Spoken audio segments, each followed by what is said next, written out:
When we've been asking and believing and it has still not come to pass, we hear people tell us, you're not believing enough. You're not speaking positively enough. You are speaking negatively when you say it isn't happening. So what is the truth? Why hasn't it came to pass? I'm going to give you some examples to consider, and at the end, we will review our conclusions. First, I'm going to use the example that I am believing for my lower back to be healed and stop hurting. I want to point out that it does not matter what you are believing for. The same metrics apply to health, finances, emotional life, relationship, work and calling, personal growth, and spiritual growth. We're just going to use this as an example. Now, I've been believing for my back to be healed for 3 months, and it is still not healed.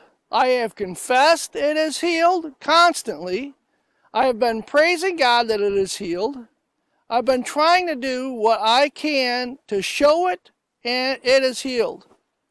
I pray and praise for healing at this all the time. So why is my back still not healed and seems to be getting worse? Why? Am I not believing right? Does God not want to heal me? Apparently God does not heal everybody. For some reason, He won't heal me. To answer this, let's look at some examples from everyday life. When we go out to our car to leave somewhere, we get in it, turn the key, and it starts, and we put it in drive and go. The car starts and went. But what if we go out to the car, turn on the key, and it doesn't go anywhere?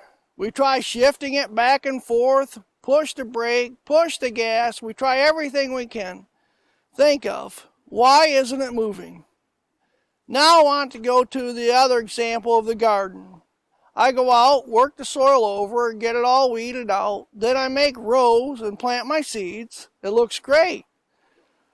Should come up soon. Couple of weeks later, I walk through the garden and nothing is coming up. I wait a few more days. Still nothing. So I planted some more seeds because the other ones didn't come up. These don't come up either. I planted new seeds 4 more times. Every time they didn't grow. By now, I'm getting discouraged. As a matter of fact, when I planted the 3rd time, I really wasn't sure they'd even come up. The last 2 times, I didn't even expect them really to come up. So what's wrong? Maybe I haven't been speaking positively over my garden. Actually, the last couple of times, I've spoken rather discouragingly. So I decided to pull up a bench. I'm going to sit out there by my garden. I'm going to speak positive words over it. Yet 3 days later, nothing. Now my neighbor's garden's growing up right. Right away, theirs are looking great.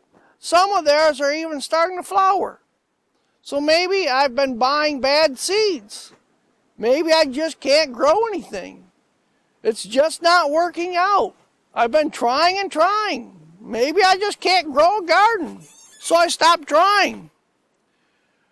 Where we often end up.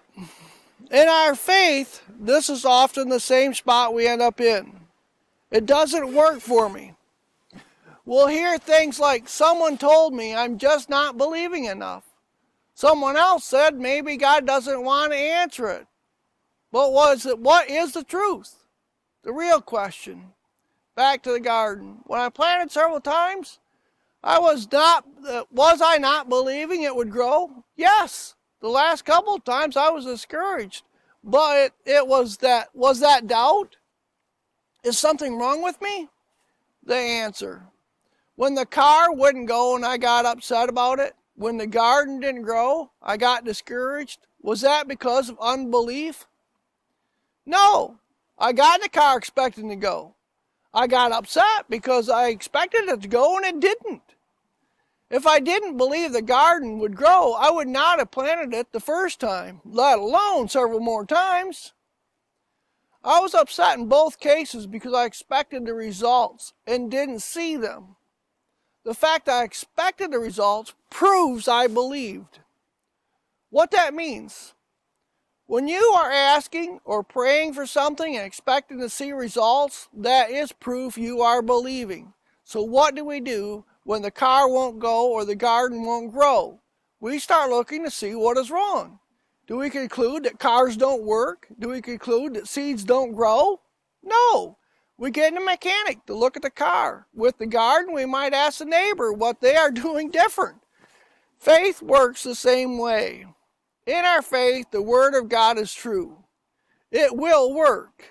When something isn't working, we should do the same thing we do with a car or a garden or other things. We start looking to see what is wrong. But many times instead, we blame ourselves or blame God. Yes, sin could be a reason. But just like a car or garden, there may be several things that need to be examined. We need to go through the process. Eliminating the problem. Did I believe the car would go? Of course I did.